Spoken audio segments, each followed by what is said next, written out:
اس کی زہر خان ہنسی مجھے سخت ناگوار گزری۔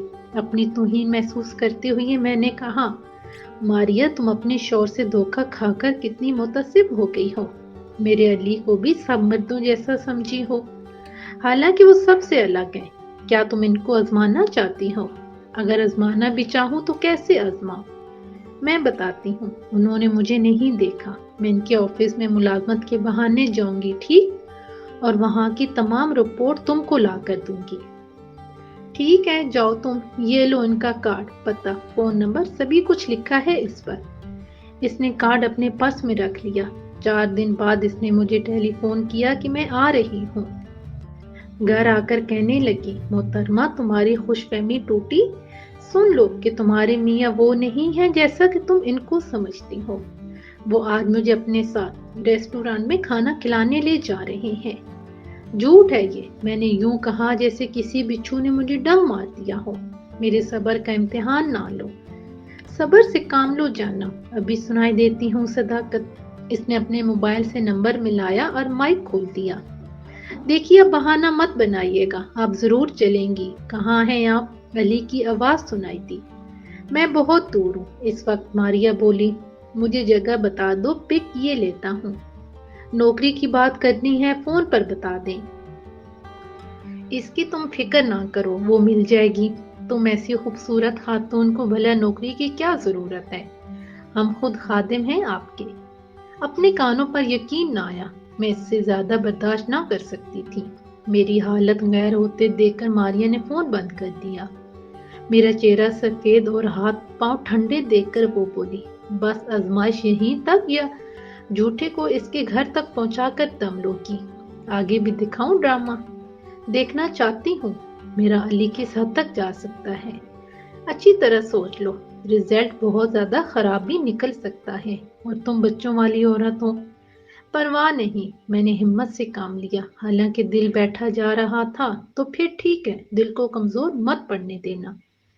یہ بڑا مشکل مرحلہ تھا، میں نے زبان سے کچھ نہیں کہنا تھا اور دل پر بھی قابو رکھنا تھا، رویہ بھی نہ بدلنا تھا، پھر بھی مزاج کی بے کیفی کو چھپا نہ سکی تھی۔ علی نے کئی بار پوچھا، میری جان کو کیا ہوا تم کو؟ اس قدر چپ چپ کیوں رہنے لگی ہو؟ طبیعت تو ٹھیک ہے، ٹھیک ہوں، آپ میری فکر نہ کریں، بچے تھکا دیتے ہیں۔ ہفتے بعد ماریا نے رپورٹ دی، آج ہم اور تمہارے وفادار میاں سیر کو جا رہے ہیں، اگر دیکھنا چاہو تو ساحل سمندر پر آ جانا۔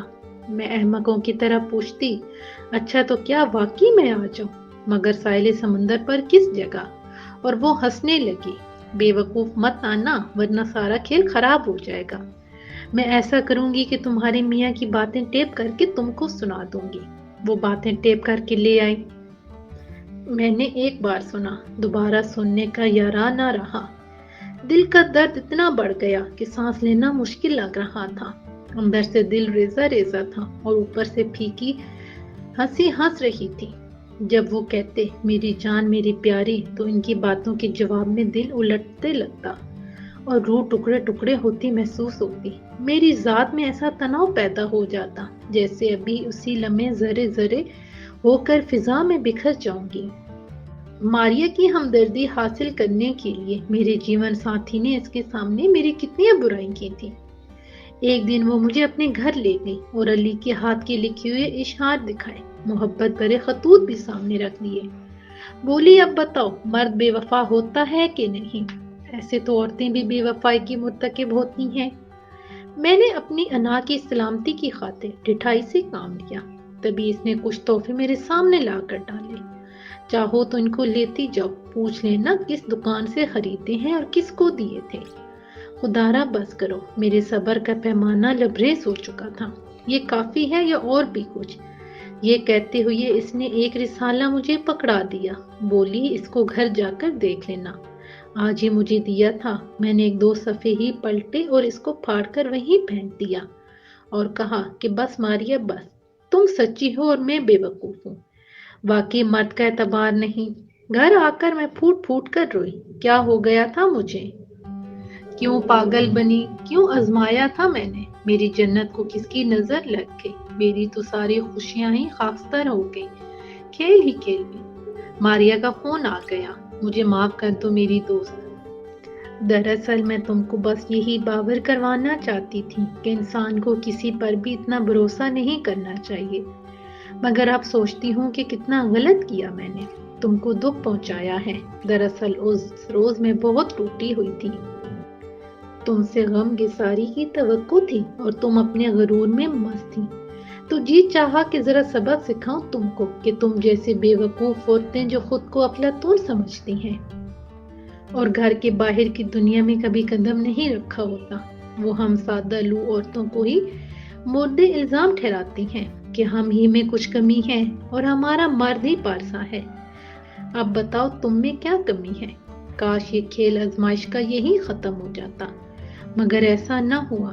ماریا نے جو ڈرامہ ہنسی ہنسی میں شروع کیا، بعد میں اس نے حقیقت کا روپ دھار لیا، اور جب میں نے شور مچایا تو لی نے مجھے میکے بھیج دیا اور ماریا سے شادی کر لی۔ میں نے جھگڑا کیا بلکہ طوفان برپا کر ڈالا، تب اس نے مجھے طلاق دے کر ذہنی سکون پا لیا، اور میں آج سر آہیں بھرتی ہوں اور ہر ایک سے کہتی ہوں کہ دنیا میں دو پر اعتماد نہ کرنا چاہیے، ایک مرد پر اور دوسرا سہیلی پر۔ آج وہی عورتیں مجھ سے ہمدردی کرتی ہیں جن سے کبھی فخر سے کہا کرتی تھی کہ چاہے دنیا ادھر کی ادھر ہو جائے، میرے شوہر کبھی نہیں بدل سکتے۔ آج میں اکیلی بچوں کے ساتھ زندگی گزار رہی ہوں۔